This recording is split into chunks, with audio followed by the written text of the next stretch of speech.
الحمد لله نحمده ونستعينه ونستغفره ونؤمن به ونتوكل عليه ونعوذ بالله من شرور أنفسنا ومن سيئات أعمالنا من يهده الله فلا مضل له ومن يضلله فلا هادي له ونشهد أن لا إله إلا الله وحده لا شريك له ونشهد أن سيدنا ومولانا محمدًا عبده ورسوله أرسله بالحق بشيرًا ونذيرًا وداعيًا إلى الله بإذنه وسراجًا منيرًا أما بعد فأعوذ بالله من الشيطان الرجيم بسم الله الرحمن الرحيم قل إن كنتم تحبون الله فاتبعوني يحببكم الله وقال رسول الله صلى الله تعالى عليه وسلم خيركم من تعلم القرآن وعلمه وقال رسول الله صلى الله تعالى عليه وسلم خيركم المدافع عن عشيرته ما لم يأسم وقال رسول الله صلى الله تعالى عليه وسلم خيركم لأهله وأنا خيركم لأهلي أو كما قال عليه الصلاة والسلام صدق الله العظيم وصدق رسوله النبي الكريم ونحن على ذلك لمن الشاهدين والشاكرين والحمد لله رب العالمين اللهم صل على سيدنا ومولانا محمد وعلى آل سيدنا ومولانا محمد وبارك وسلم تسليما كثيرا كثيرا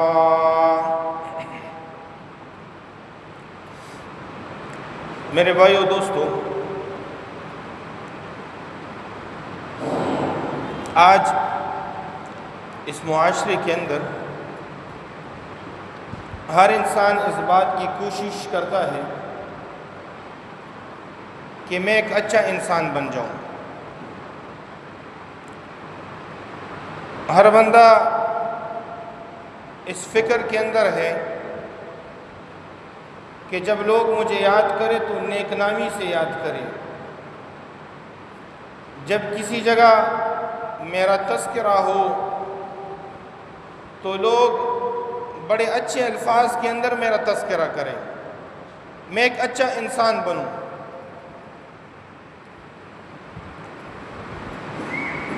اب ایک اچھائی اور ایک سوچ یہ ہماری دنیا کا ہے، ہمارے انسانوں کا ہے کہ میں اور آپ اپنی طرف سے ایک تجزیہ کریں کہ اچھا انسان یہ ہوتا ہے اور اس کو کرنے لگ جائے،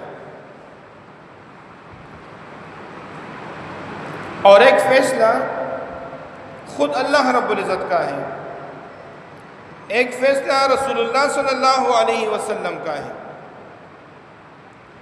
کہ اللہ رب العزت جس کو اچھا کہے تو وہ اچھا ہے، رسول اللہ صلی اللہ علیہ وسلم جس کو اچھا اور بہترین کہے تو وہ شخص اچھا اور بہترین ہے۔ اس لیے اگر میں اور آپ آپس میں ایک دوسرے کو اچھا اور کہیں لیکن وہ اچھائی اللہ کے ہاں مقصود نہ ہو تو پورے معاشرے کے اندر اچھا اچھا کہنے سے وہ بندہ اچھا نہیں بن سکتا۔ ایک اچھائی اور بہتری وہ اللہ رب العزت اور رسول اللہ صلی اللہ علیہ وسلم کے ہاں وہ قابل قبول ہو، رسول اللہ صلی اللہ علیہ وسلم نے اس کو اچھا اور بہتر کہا ہو، پورا معاشرہ اگر اس کو اچھا نہ سمجھے تو اللہ اور اللہ کے رسول کو اس کے اچھا سمجھنے سے کچھ فرق نہیں پڑتا۔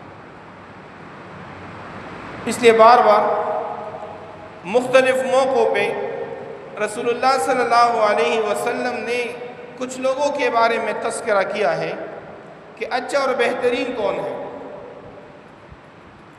ایک جگہ اللہ رب العزت نبی علیہ الصلوۃ والسلام نے ارشاد فرمایا خیرکم من تعلم القرآن وعلمہ، اے لوگو تم اچھا اور بہترین کی تلاش میں ہو تو سن لو، تم میں بہترین وہ ہے من تعلم القرآن وعلمہ، جس نے قرآن دوسروں کو بھی سکھایا اور خود بھی سیکھا، جس نے خود بھی قرآن کو سمجھا، جس نے خود قرآن کے الفاظ کو درست کر دیا، جس نے خود قرآن کی معانی کو سمجھ کر کے پھر اس پر عمل کر دیا۔ اور یہ عمل کرنا، یہ قرآن کی درستگی، یہ معنی اور مفہوم کا سمجھنا، جس طرح اس نے خود سمجھا اس طرح اس قرآن کی تعلیم کو معاشرے کے اندر بھی عام کر دیا۔ رسول اللہ صلی اللہ علیہ وسلم نے فرمایا تم اگر بہتر انسان کی تلاش میں ہو تو یہ سن لو کہ بہترین انسان وہ ہے کہ جو قرآن کو خود بھی سیکھتا ہو اور قرآن کی تعلیمات کو معاشرے میں عام بھی کرتا ہو۔ میری نظر میں سب سے بہترین انسان یہ ہے جو قرآن کو سیکھتا بھی ہے اور لوگوں کو سکھاتا بھی ہے۔ اس لیے قرآن یہ اللہ رب العزت کا ایک عظیم کلام ہے۔ اس لیے باقی کتابیں وہ اللہ کی کتابیں ہیں، اس کو ہم کتاب اللہ کہتے ہیں، لیکن قرآن کو جس طرح ہم کتاب اللہ کہتے ہیں اس طرح کلام اللہ کہتے ہیں کہ اللہ رب العزت نے اس قرآن کا کلام کیا ہے۔ اس لیے جس طرح اللہ کی ذات قدیم ہے، کبھی وہ اس صفحہ ہستی سے ہٹ نہیں سکتا، کوئی طاقت، کوئی ہستی، کوئی ذات اللہ کی ذات پر غالب نہیں آ سکتا، ہمیشہ سے ہیں اور ہمیشہ تک رہیں گے۔ اس طرح یہ اللہ کا قرآن جو کلام اللہ ہے، جس کا کلام اللہ نے خود کیا ہے، یہ کلام بھی اسی طرح قدیم ہے، کبھی یہ اس کلام کو کوئی بندہ اس صفحہ ہستی سے ہٹا نہیں سکتا۔ اس لیے اس قرآن کے اندر اتنا زور اور اللہ رب العزت نے اتنا روب لگ رکھا ہے۔ حضرت عائشہ صدیقہ رضی اللہ تعالیٰ عنہ فرماتی ہیں کہ سخت سردی کے موسم میں جب نبی علیہ الصلوۃ والسلام پر وحی کا نزول ہوتا تو ہم دیکھتے کہ سخت سردی کے موسم میں بھی اس قرآن کی وحی کی وجہ سے رسول اللہ صلی اللہ علیہ وسلم کے جسم پر پسینہ ہی پسینہ ہو جاتا تھا۔ اور حضرت زید بن ثابت رضی اللہ تعالیٰ عنہ فرماتے ہیں کہ ایک مرتبہ رسول اللہ صلی اللہ علیہ وسلم نے میری ران کے اوپر اپنی ران رکھی ہوئی تھی، اس موقع پر رسول اللہ صلی اللہ علیہ وسلم پر اللہ کا کلام کا وحی اور نزول شروع ہو گیا۔ اس وحی کی نزول کی وجہ سے نبی علیہ الصلوۃ والسلام کی ران چونکہ میری ران پہ پڑی تھی، میری ران پہ اتنا بوجھ اور اتنا درد شروع ہو گیا کہ میں اس فکر میں ہو گیا کہ میری یہ ہڈی ران کی ٹوٹ جائے گی۔ اور روایات میں ہے کہ جب رسول اللہ صلی اللہ علیہ وسلم کسی سواری پر سوار ہوتے، کسی اونٹنی پر سواری کرتے، اس دوران اگر اللہ کا کلام نازل ہوتا تو اتنا روب اور اتنا بوجھ بن جاتا تھا کہ وہ سواری چلنے کے قابل نہیں رہتی، وہ سواری ادھر ہی بیٹھ جاتی تھی، اس قرآن کے بوجھ کو نہیں اٹھا سکتی۔ اس لیے اللہ رب العزت نے قرآن کے اندر فرمایا لو انزلنا ھذا القرآن علی جبل لرأیتہ خاشعا متصدعا، اے لوگو اس قرآن کو اگر میں پہاڑ کے اوپر نازل کر لیتا، اس قرآن کو اگر میں اس پہاڑوں پر پیش کر لیتا، لرأیتہ خاشعا متصدعا من خشیت اللہ، آپ دیکھ لیتے اس قرآن کے اندر اللہ نے اتنا خوف رکھا ہے، اللہ کا اتنا ڈر رکھا ہوا ہے کہ یہ پہاڑ بھی اللہ کے خوف کی وجہ سے ریزہ ریزہ ہو جاتے ہیں۔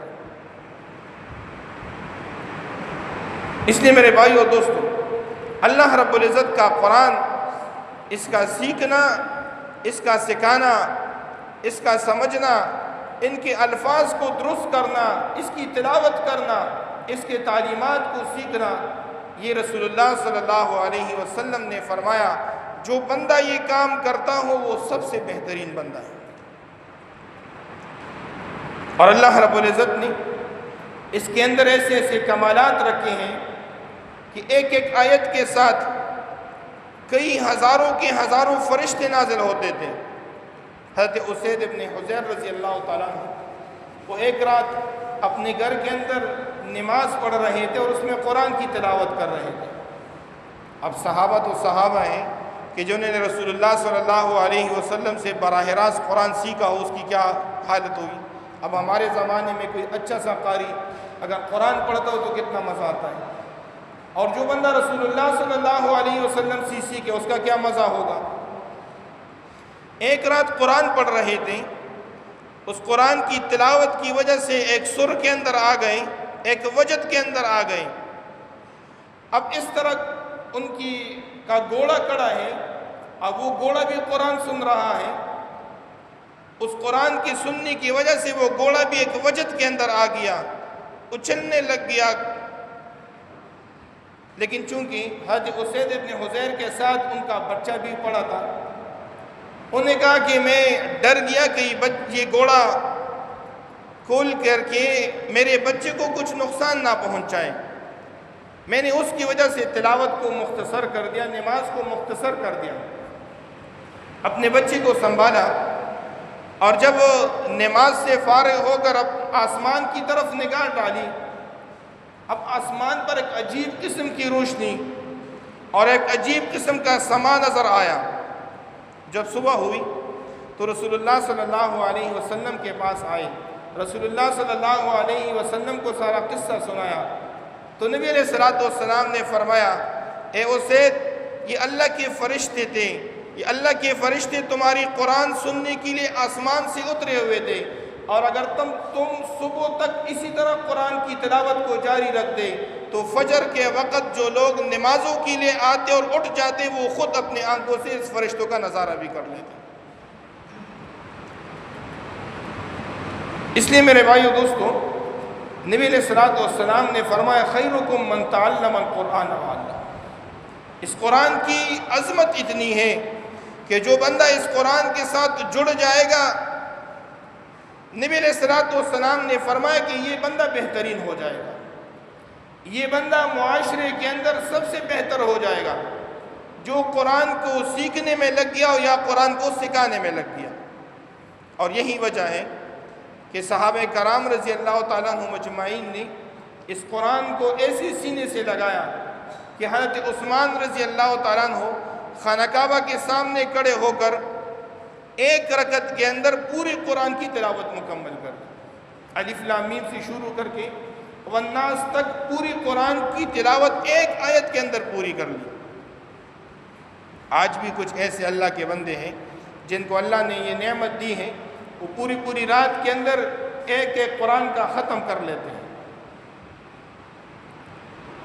اور وہی وجہ دی اس محبت، اس شوق کی وجہ سے حضرت عثمان رضی اللہ تعالیٰ عنہ کہ جب شہادت کا وقت آیا تو شہادت کے وقت بھی قرآن اٹھا کر پڑھ رہے ہیں، ایک بدبخت نے آ کر حملہ کر دیا، تیر لگا اور وہ خون اللہ رب العزت نے آج تک محفوظ کر کے رکھا، وہ خون اترا اور فَسَيَكْفِيكَهُمُ اللَّهُ وَهُوَ السَّمِيعُ الْعَلِيمُ۔ اللہ نے اعلان کر دیا، اے عثمان ہم تیری طرف سے ان تمام لوگوں کے لیے کافی ہیں، ہم آپ کا بدلہ ان سے لے لیں گے، آپ بے فکر رہیں۔ اس لیے جنہوں نے دنیا کے اندر قرآن سے محبت کی، قرآن کو اپنی سینے سے لگایا، قرآن کے تعلیمات کے مطابق اپنی زندگی گزاری، اللہ رب العزت نے آخرت میں بھی اس قرآن کو اس کا ساتھی بنا دیا۔ اس لیے علامہ یافی رحمۃ اللہ علیہ نے بڑا عجیب واقعہ لکھا ہے. فرماتے کہ ایک جگہ پر قبر کود رہے تھے. قبر کودتے وقت جو ساتھ والی قبر تھی اس کی دیوار سے ایک اینٹ گر گئی. اب جب اینٹ گری اس نے سامنے والے قبر کو دیکھا. اب اس قبر کے اندر بڑے عجیب حالات, ایک عجیب قسم کی روشنی اور جیسے ایک بہت بہترین قسم کا باغ ہو. وہاں پر ایک بندہ بیٹھا ہے اور قرآن ہاتھ میں لے کر قرآن کی تلاوت کر رہا ہے, اور قرآن کی تلاوت اور قرآن سے ایک ایسی عجیب قسم کی روشنی کہ جس طرح ہیرے اور جواہرات سے روشنی اٹھتی ہے. جب اینٹ گری اس بندے نے پیچھے کی طرف منہ کر کے کہا, جو باہر کھڑا تھا, جو قبر کود رہا تھا, اس سے سوال کیا کہ کیا قیامت آ گئی؟ اس نے کہا قیامت تو نہیں آئی, میں ساتھ میں قبر کود رہا ہوں جس کی وجہ سے آپ کی قبر کی اینٹ گر گئی. اس نے کیا جواب کیا دیا؟ اس نے کہا ٹھیک ہے, یہ اینٹ واپس اپنی جگہ پہ رکھ دو, مجھے تلاوت کرنے دیں. جو دنیا کے اندر جس چیز کے ساتھ اپنی محبت, اپنا تعلق بنائے گا, اللہ رب العزت کل قبر کے اندر بھی اس چیز کے ساتھ اس کو جوڑ کے رکھ دے گا. اب شیطان کے ساتھ اگر دنیا کے اندر محبت کر دی, شیطان کے نقش قدم پر اگر دنیا کے اندر چلنے کی توفیق مل گئی, تو پھر موت کے بعد ہی شیطان آگے اور دوسرا بندہ اس کے پیچھے. لیکن اگر رسول اللہ صلی اللہ علیہ وسلم کے ساتھ محبت ہو گئی, رسول اللہ صلی اللہ علیہ وسلم کے تعلیمات کے ساتھ محبت ہو گئی, رسول اللہ صلی اللہ علیہ وسلم کی تعلیمات میں سب سے عظیم تعلیم یہ قرآن پاک ہے, قرآن کے ساتھ کسی نے محبت کر دی تو کل قیامت کے دن یہی قرآن اس کی لیے روشنی کا ذریعہ بن جائے گا. اس لیے میرے بھائیو اور دوستو, نبی علیہ الصلوۃ والسلام نے فرمایا اگر تم بہترین بندے کی تلاش میں ہو تو خیرکم من تعلم القرآن وعلمہ, تم میں بہترین انسان وہ ہے کہ جو قرآن کو خود بھی سیکھے اور لوگوں کو بھی سکھائے. اور ہماری بدبختی ہے کہ آج ہم قرآن والوں کے ساتھ کیا معاملہ کرتے ہیں. جو لوگ ہمارے بچوں کو قرآن پڑھاتے ہیں, اگر سمجھاتے قرآن پڑھاتے اگر کہیں سے ایک تپڑ اس کو لگ جائے, اور وہ تپڑ اور وہ مارنا بھی کبھی کبھی اس بچی کی بہتری کے لیے, تو پھر ہم کیا حشر کرتے ہیں اس بندے کے ساتھ کہ جو ہمارے بچوں کو قرآن سکھاتا ہو. پھر ہم محفلوں کے اندر بیٹھ کر کے اس کا کیا تماشا کرتے ہیں. ایک طرف جو ہمارے بچوں کو انگریزی تعلیم دیتا ہو, ہم ان کی کیا قدر و قیمت کرتے ہیں. ہم اسکول کی میں فیس جمع کرنے جاتے, سب جاتے ہیں, گھنٹوں گھنٹوں بیٹھے رہتے ہیں انتظار میں کہ نہیں ابھی میڈم فری نہیں, آپ بیٹھو. اب اس طرح بیٹھتا ہلتا بھی نہیں.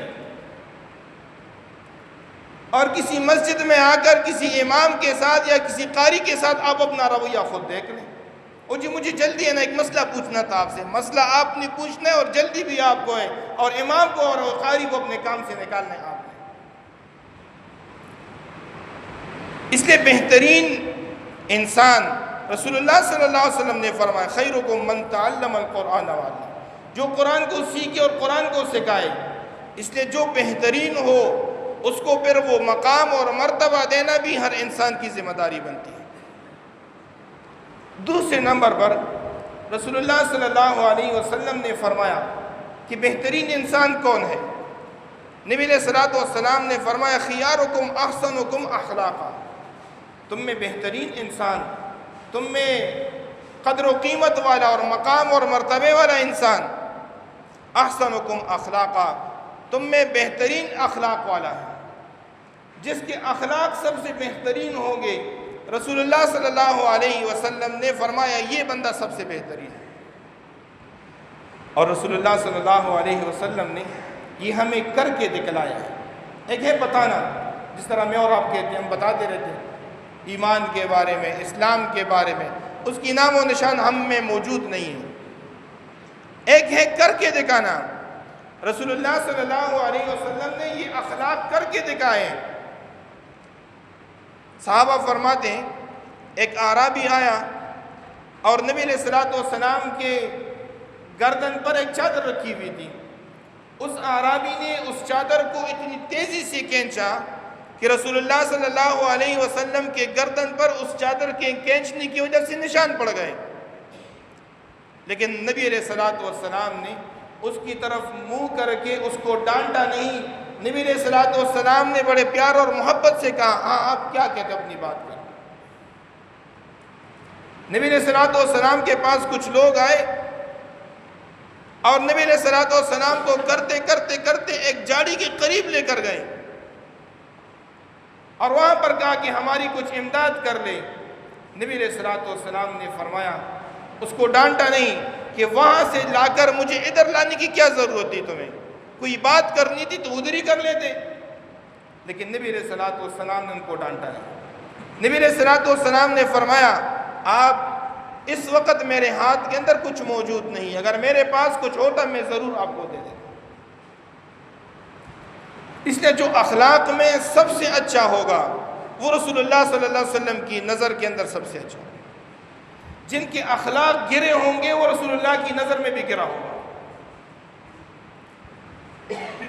اور نبی علیہ الصلوۃ والسلام نے اپنے عمل سے یہ دکھایا ہے فتح مکہ کے موقع پر کہ جب 10,000 کی لشکر اور مکہ مکرمہ کے لوگوں نے نبی علیہ الصلوۃ والسلام کے ساتھ جو رویہ کیا تھا، جو برتاؤ کیا تھا، نبی علیہ الصلوۃ والسلام کے صحابہ کے ساتھ جو برتاؤ کیا تھا، نبی علیہ الصلوۃ والسلام نماز پڑھ رہے اور ان بدبختوں نے گندی اجڑی لا کر نبی علیہ الصلوۃ والسلام کی کمر پہ ڈال دی۔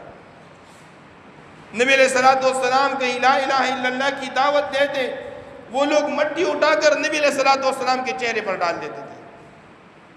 حضرت بلال رضی اللہ تعالیٰ عنہ کو گرم ریت پر لٹا کر ادھر اوپر سے اینٹیں اور پتھر رکھوا کر اس کو مارنا شروع کیا۔ حضرت زنیرہ رضی اللہ تعالیٰ عنہ کو پتھر مار کر ان کے آنکھوں کی بینائی چلی گئی۔ حضرت عمار اور یاسر رضی اللہ تعالیٰ عنہ کو ایک ہی وقت کے اندر شہید کر دیا گیا۔ ایسے بہت سارے ہیں واقعات، لیکن نبی علیہ الصلوۃ والسلام کے اخلاق دیکھ لیں۔ نبی علیہ الصلوۃ والسلام جب مکہ مکرمہ کے اندر داخل ہو رہے تھے، اب 10,000 کی لشکر، لیکن نبی علیہ الصلوۃ والسلام کا سر اتنا جھکا ہوا کہ وہ سواری کی کمر کے ساتھ لگ رہا تھا۔ کسی نے آواز دی، الیوم یوم الملحمہ، آج تو بدلے کا دن ہے، آج تو ان مکہ مکرمہ کے کافروں سے بدلہ لیں گے ہم۔ نبی علیہ الصلوۃ والسلام نے آواز دی، الیوم یوم المرحمہ، نہیں، آج معافی کا دن ہے، آج میں نے سب کو معاف کر دیا۔ ابو جہل کہ رسول اللہ صلی اللہ علیہ وسلم نے فرمایا، ابو جہل میری اس امت کا فرعون ہے۔ اس کی بہو آئی اسی فتح مکہ کے موقع پر اور نبی علیہ الصلوۃ والسلام سے عرض کیا کہ میں ایمان لانا چاہتی ہوں، آپ مجھے معاف کریں گے؟ نبی علیہ الصلوۃ والسلام نے فرمایا، ہاں میں نے تمہیں معاف کر دیا۔ اس کے بعد کہا کہ میرا شوہر اکرمہ رضی اللہ تعالیٰ عنہ، اس وقت تو مسلمان نہیں تھے۔ حضرت اکرمہ کون ہے؟ ابو جہل کا بیٹا ہے، جس کو اس امت کا فرعون کہا۔ جب ان کو پتہ چلا کہ نبی علیہ الصلوۃ والسلام نے تو مکہ مکرمہ کو فتح کر دیا، ایک بہت بڑی لشکر آ گئی، یہ مکہ مکرمہ چھوڑ کر کے یمن کی طرف سفر کر کے مکہ مکرمہ سے چلا گیا۔ اب جب سفر کر رہے ہیں سمندری، تو وہاں پر سمندر میں طوفان آیا۔ اب وہاں پر جو آس پاس لوگ بیٹھے ہوئے تھے، کسی نے کہا لات اور کسی نے کہا منات اور کسی نے کس بت کو پکارا۔ وہ جو کشتی چلانے والا تھا اس نے کہا کہ یہاں پر لات اور منات کام نہیں کرتے ہیں، یہاں پر تو محمد رسول اللہ کا رب کام کرتا ہے، یہاں سے اگر بچ کے نکلنا ہے تو محمد رسول اللہ کے رب کو پکارو، لات اور منات تمہارا کچھ کام نہیں کرتا۔ یہی حضرت اکرمہ اسی کشتی کے اندر بیٹھے ہوئے تھے، اس نے کہا محمد رسول اللہ کے رب کی وجہ سے تو مکہ مکرمہ چھوڑ کر کے یمن جا رہا ہوں۔ جب سمندر کی بیچ میں محمد رسول اللہ کا رب کے علاوہ کوئی اور کام نہیں آ سکتا تو پھر اس پر ایمان کیوں نہیں لاتا؟